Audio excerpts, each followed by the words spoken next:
Alright YouTube, so we are back of course to talk about some Final Fantasy VII Remake, and I wanted to do a follow-up to that last video, the video where we talked about the ending of Remake, whether or not it's multiple timelines, and whether or not Zack is or isn't alive. Now before we hop into it, to be perfectly clear here, I was a firm believer in the multiple timelines theory, and I'm not saying that it doesn't exist. I'm not saying that there isn't going to be multiple timelines. I just think this person's theory was very spot on. It had a lot of evidence to support that there isn't multiple timelines, and I just think it makes a lot of sense. I'm just somebody that likes evidence to back up the claims, because one of the go-tos is, well, there's different stamp logos, so that means different timelines, but we're told within Remake that Shin repurposed the logo to make it a military mascot, and they wouldn't put that into the game if it didn't matter, and the fact that the Zack death scene takes place in the past, that's enough evidence for me to say, well, that's probably not a different timeline thing then, that's just because it's in the past. And in the last video, we talked a lot about the final cutscene of Remake where we see what seems like Zack surviving, and we're going to talk some more about that because there's one important detail I want to point out that I think everybody's kind of overlooking.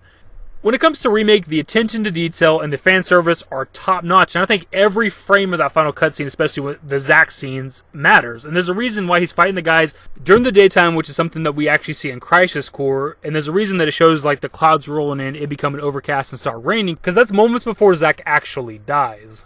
One of the go-tos for Zack surviving is people say, well, Zack said he got all of them, but it's like they don't even watch the cutscene because he doesn't say that. He questions if he got all of them, and if you know anything about the original game or Crisis Core, there are a few more left. Those are the ones that actually kill him. Something else that I think is very, very important and worth pointing out, and this wasn't even a part of the video, it's something I noticed as I'm making the video right now and editing, is right before we get our first look at Zack where they tease him with the boots and the end of the Buster Sword, Cloud actually has one of his, mental vision flash things.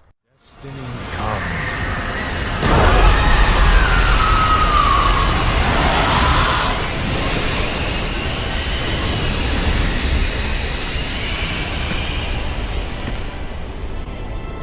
100% this has to mean something, man. It's there for a reason. There's a reason you're seeing that before we see Zack. Every time Cloud has one of these, he's shown something, whether it's like a past memory, seeing Tifa when they were children, whether it's walking around Midgard chasing Sephiroth, or whether it's a future vision, like seeing Reunion and shit in the North Crater. He's always shown something. This happens right before we see Zack.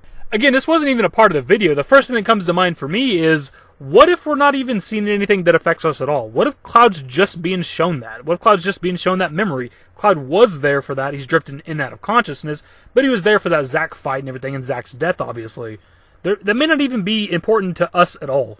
One of the other go-tos for Zack surviving is the translation from the Ultimate Media that says Zack survives the encounter with the soldiers, and it leads to some sort of unforeseen development. The first part of that is irrelevant. We've already talked about that more than we need to. Zack survives the encounter with the soldiers in goddamn Crisis Core. In the original game, he survives the first fight with the soldiers. That's nothing new. Now, the second part is something we can actually talk about, where it says it leads to an unforeseen development. But if we go back to what we just talked about before this, we see Cloud have the vision, and then we get to see Zack. What if the unforeseen development is just simply Cloud being aware of Zack's existence long before he does in the original game? Because the way that scene is laid out, it just seems like Cloud is just being shown Zack. Now, I did a whole video dedicated to talking about how Zack living could or would affect part 2 of the Remake project.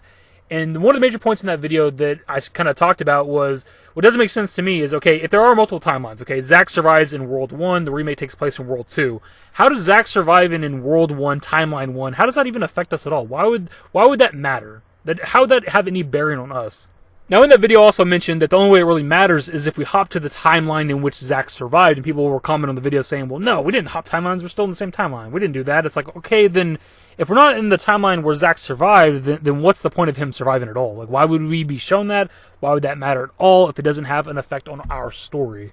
And when it comes to the Remake's timeline, Zack couldn't survive either in the past, because that would then create a paradox in which Cloud would have never actually got the Buster Sword from him because he lived. You see why this doesn't make sense? This is also one of the go-tos as well, because ultimately it points out that Cloud and Zack both have the Buster Sword, and how is that possible if he got the sword from Zack? But again, you gotta remember that scene is taking place before Zack actually dies. It's not until Zack survives the massive wave of Shinra soldiers, which again is nothing new to Remake, he then drags Cloud to the cliff overlooking Midgard. It's at that point that he fights the final 3 Shinra soldiers. Now, Zack's final moments are different when it comes to the original game versus Crisis Core. In the original game, he just kind of gets gunned down by those final 3. With Crisis Core, you actually get to fight them, and he also, I believe, actually takes them out. But this is still the moment that he dies. But this is the moment where he actually succumbs to his wounds and passes the Buster Sword on to Cloud. And if you pay attention to that final cutscene with Zack and Cloud at the end of Remake, he's dragging Cloud to that cliff. So the encounter with those final 3 Shinra soldiers where Zack actually dies has not happened yet. That's one of those crucial details that people keep overlooking when it comes to that final cutscene. We haven't even got to the moment where Zack's supposed to actually die. And with that, we can actually wrap it around to the main point of this video, the main thing I want to discuss. The point of the final cutscene where everybody thinks Zack is surviving and living, it's literally impossible for him to live because the Whispers are still around. We see near the start of the Zack cutscene that the Whispers are there and present during that final fight, right? But when you get up to the moment where Zack actually says, wait, was that all of them? The Whispers actually have not been defeated yet. It's not until after he says that they actually get defeated. The point of all this is the moment that everybody thinks Zack is surviving and defying destiny and all that shit is literally impossible because the Whispers are still alive. He cannot possibly not die. Their entire purpose is to make sure destiny happens. It's destiny for him to die there, so if he's about to survive the encounter, they would have knocked the sword out of his hand, knocked him to the ground, whatever the case, to make sure that he gets killed, right? But they didn't. The only way that Zack can survive that encounter with the Whispers still being alive is because we haven't got to the goddamn point where he's supposed to die yet. As I pointed out multiple times in this video, he doesn't die till we get to the cliff edge overlooking Midgar. His death point has not happened yet. It hasn't even happened for him to survive it yet. And that's a major point here, man. It's a major detail that everybody's overlooking. Even myself, I didn't really realize this until the last couple of days, like rewatching the footage to make sure if I got anything wrong or right. Like, he cannot live if the Whispers are still alive. That's their entire purpose, man. I'm telling you, man, everything about that end cutscene matters. There's a reason you're seeing him drag Cloud to the cliff edge overlooking Midgar, and there's a reason the rain is starting, because that's when he's supposed to die. Now, this all being said, the Whispers are defeated before he starts dragging Cloud to the cliff edge overlooking Midgar. This doesn't mean that he cannot survive that encounter. He could absolutely, at the beginning of Remake Part 2, they could show us that scene. He fights those 3 dudes, absolutely slaughters them and lives, and that's an absolute possibility. We're basing this off of the ending of Remake Part 1. There's no evidence to support him living. I mean, there's evidence to refute everything that's claiming that there's multiple timelines. The different stamp logos, well, that was in the past. Zack surviving that first encounter with the Shinra soldiers? No shit, he did it in the original game and in Crisis Core. It's like saying Cloud's gonna survive the fall to the Sector 5 church. No shit, of course he did. Zack and Cloud both have the Buster Sword. How is that possible? Well, the Zack scene's taking place in the past, and it's actually before the moment he actually passes the sword on to Cloud. Like, if you're somebody that believes in the multiple timelines, for one, explain to me how him surviving in a different timeline would affect us at all or why that would even matter, but also explain to me how Zack can survive when the Whispers aren't even defeated yet. They're literally there and present. They show us that during the final fight with those Shinra soldiers. He cannot survive if they are still there. That is just an absolute fact. You cannot deny that.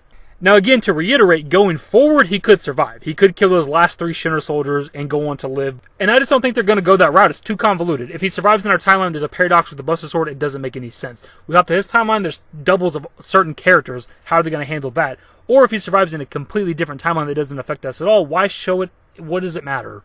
I've had several people tell me that it's been confirmed that there are multiple timelines with the Ultimania translation or the most recent Famitsu interview. I've read those. I've not seen that. Like, show me the quote from Kitase, Nomura, Nojima, Hamaguchi, or whoever from the development team. Like, show me the quote that says outright there are 2 timelines. If it doesn't say that directly, if it's just ambiguous, then there's nothing confirmed. Initially with this video, I wanted to kind of look at the comments from the previous video and talk about them, discuss them, but instead I kind of went with the route of like kind of grouping everything together, the main points that everybody hits when it comes to this topic. A good portion of the points in this video we did talk about in the previous one, but the main 2 takeaways from this are, for one, the vision flash thing that Cloud has on the highway right before we see Zack. That's gotta mean something. And secondly, Zack can't survive if the Whispers are still alive. Those are like the main 2 takeaways from this. The video is already much longer than I thought it was going to be, so we're just going to wrap it up as usual. Just give me your thoughts on this, man. Whether it's the previous evidence that we talked about in both videos or the newer evidence I brought to this video, just what are your thoughts on Zack surviving? Hopefully you enjoyed the video. If you did, give it a thumbs up. Subscribe to the channel if you guys are new. Want to see more Final Fantasy VII Remake content. Turn on my notifications. Follow me on Twitter at @dashingdavid. I'm on Discord. Links to my social networks are in the description. And in the outro. Later, guys. Used to care what people thought, but now I care more, and nobody out here's got it figured out. So therefore, I've lost all hope of a happy ending, depending on whether or not it's worth it. So insecure, no one's perfect. We spend it with no shame. We blow that like Coltrane. We in here like Logain, or leave it like Cobain.